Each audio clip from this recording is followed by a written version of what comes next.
మాట పలుకు తెలియనిది మాటున ఉండే మూగమది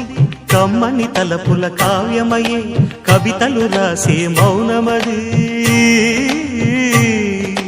రాగల రోజుల ఊహలకి స్వాగతమిచ్చే రాగమది శృతిలయలరగని ఊపిరికి స్వరములు కూర్చే గానమది ఋతువుల రంగులు మార్చేది కల్పన కలిగిన మది భావం బ్రతుకును పాటగా మలిచేది మనసున కదిలి